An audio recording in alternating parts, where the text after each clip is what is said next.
और इस वक्त ब्रेकिंग न्यूज आपको देने जा रहे हैं। हिल काउंसिल करगिल के इंतखाबात के सामने आने लगे हैं नताइज।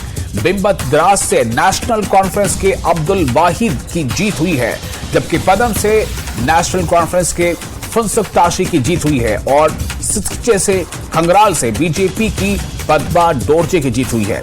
तो 3 नतीजे यहां पर सामने हैं, 3 अलग अलग इलाकों के।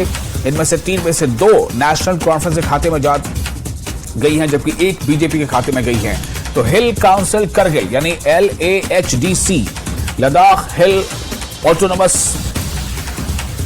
हिल डेवलपमेंट काउंसिल के नतीजे आने शुरू हो गए हैं। हिल काउंसिल करगिल के इंतखाबात के सामने आ रहे हैं नतीजे। इसके मुताबिक बिम्बत द्रास से नेशनल कॉन्फ्रेंस के अब्दुल वाहिद ने जीत हासिल की है, जबकि पदम से नेशनल कॉन्फ्रेंस के फुनसुक ताशी ने जीत हासिल की है।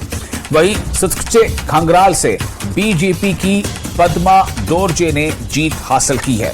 तो 3 नतीजे इस वक्त सामने हैं और इन 3 नतीजों में 1 बीजेपी के खाते में गई है, जबकि 2 सीटें नेशनल कॉन्फ्रेंस के खाते में गई है। आपको बता दें कि कुल 85 उम्मीदवार हैं जिनकी किस्मत का आज फैसला हो रहा है। कुल 26 सीटों के लिए ये वोट डाले गए थे और इस चुनाव में कांग्रेस और नेशनल कॉन्फ्रेंस का आपस में इत्तेहाद है, यानी कांग्रेस और नेशनल कॉन्फ्रेंस अलायंस करके ये चुनाव लड़ रही थी। तो आज नतीजे आ रहे हैं, इसलिए जाहिर होगा, इससे पता चलेगा कि अलायंस कितना कारगर था या नहीं। ये इलेक्शन प्योरली डेवलपमेंटल काम को लेकर हमने इलेक्शन लड़ा।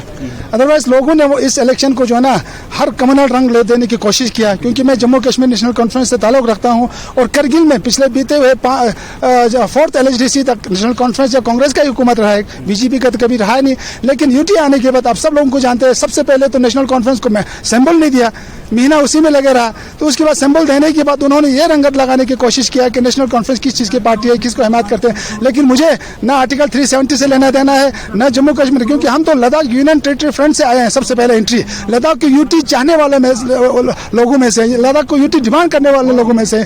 तो बीजेपी के MP साहब और बाकी लोगों ने संस्कार में कोई कसर नहीं छोड़ा इस इलेक्शन को वो करने के लिए, पॉलिटिकल जो है ना। जिस तरह हम देख रहे थे कि संस्कार में जिस तरह वहाँ भाजपा के नेता आ रहे थे, कैंप लगा के बैठे थे, उसके बावजूद उसको आप किस तरह देखते हैं? और इसको देखो, अब सब लोग जानते हैं जांस्कर में जो ना नेशनल उनके जनरल सेक्रेटरी आए हैं, जम्मू कश्मीर के जनरल सेक्रेटरी आए हैं, बीजेपी के RSS के लोग वहां पे आए हैं, और उसके बाद MP साहब तो पिछले करीब 2-3 हफ्ते से वहां पे घुसे रहे हैं। उसके बावजूद भी लोगों ने मुझे जो मैंडेट दिया है वो प्योरली डेवलपमेंटल चीज को देख के दिया।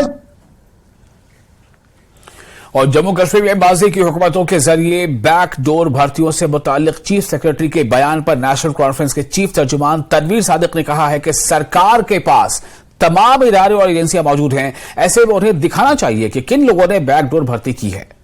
तनवीर सादिक ने कहा कि सरकार यहां इलेक्शन कराए तो पता चल जाएगा कि लोग किसके साथ हैं। उन्होंने कहा कि अगर उन्होंने गलत किया होगा तो लोग नेशनल कॉन्फ्रेंस को वोट नहीं देंगे।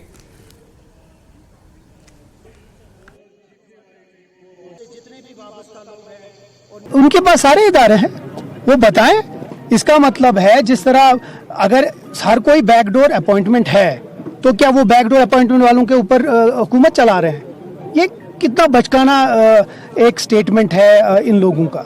आपके पास सारे इदारे हैं, आप सारी गवर्नमेंट की एजेंसीज आपके पास है, तो मुझे एक दिखाइए ना। अगर मैं नेशनल कॉन्फ्रेंस की बात करूंगा कि नेशनल कॉन्फ्रेंस ने कोई भी ऐसी चीज नहीं किया जिसमें बैकडोर अपॉइंटमेंट, वो कुछ भी बताएं। सबसे इंपॉर्टेंट है उनके पास एजेंसीज है, वो पता है कहाँ गलती हुई है।